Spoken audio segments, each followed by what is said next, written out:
So today, we're going to unpack a 2016 FBI study to get at a question that's tough but so important. What really makes a young person vulnerable to sex trafficking? We're going way beyond the headlines here to look at the invisible wounds and the deep biological reasons this all happens. Let's just start with this. This quote from a survivor, it gets right to the heart of everything.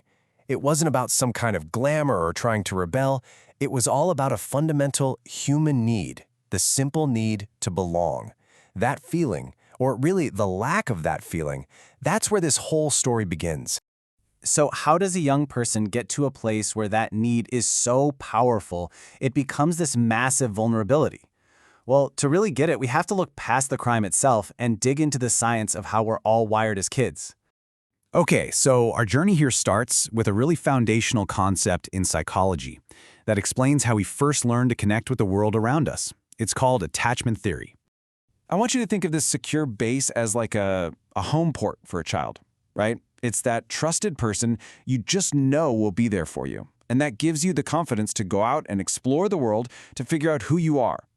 It is the foundation that everything else in your life gets built on.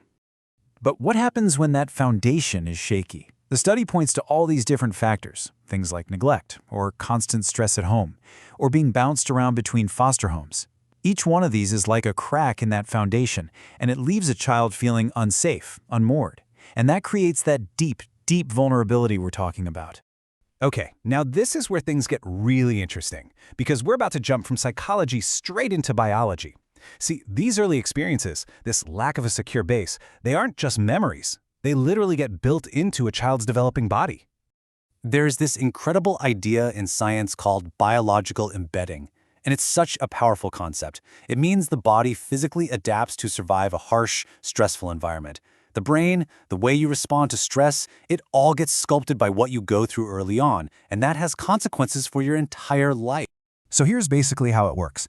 That constant stress puts the body's alarm system, scientists call it the HPA axis, into permanent overdrive. And that overload gets in the way of the brain developing properly, especially the parts that help us regulate emotions and learn.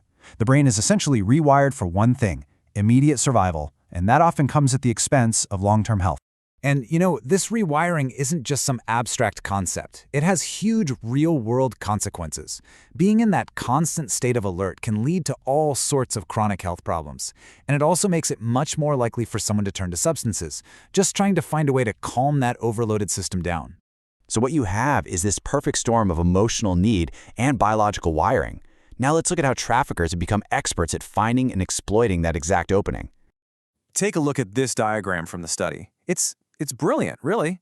It lays out the whole path from vulnerability to exploitation. You can see over on the left the causal conditions we were just talking about, that insecure attachment, family problems, and you can see how they lead directly to the middle, the phenomenon, a vulnerable kid being targeted. Now this is so crucial to understand. Traffickers don't usually start with brute force. No, instead, they offer this twisted, toxic version of that secure base the survivor has been desperate for their whole life. They give them attention, gifts, a feeling of belonging. It's a destructive imitation of love. And it creates this incredibly powerful and confusing bond we call a trauma bond. 15. According to the FBI's analysis, that is the average age of recruitment. And it is no coincidence. That age is a critical window in adolescence when the brain is super flexible and just so susceptible to outside influence. It makes that promise of belonging almost impossible to resist. And look at this statistic. It just powerfully illustrates the consequences. The data shows that survivors who were recruited between 12 and 14 years old were nearly twice as likely to increase their alcohol use. That's not random. It connects right back to that biological embedding of trauma we were just talking about. But, and this is a really important but, while the damage is profound, this research is not all doom and gloom. Actually, by understanding the science behind the wound, we can also see the science of how to heal. After going through this trauma, survivors kind of face a fork in the road. One path is lined with all the negative ways of coping that are born from the trauma itself. But the other path, the one toward recovery, is all about building positive strategies. Things like therapy, advocacy, and education, actively learning new ways to cope and connect with people. So what's the first step on that path to healing? Well, it all comes back to that core idea. Healing starts by finally building a real, healthy, secure base. This could be a therapist, a victim advocate, maybe even a police officer who takes the time to build trust. It's all about proving to the survivor's brain that safety is actually possible.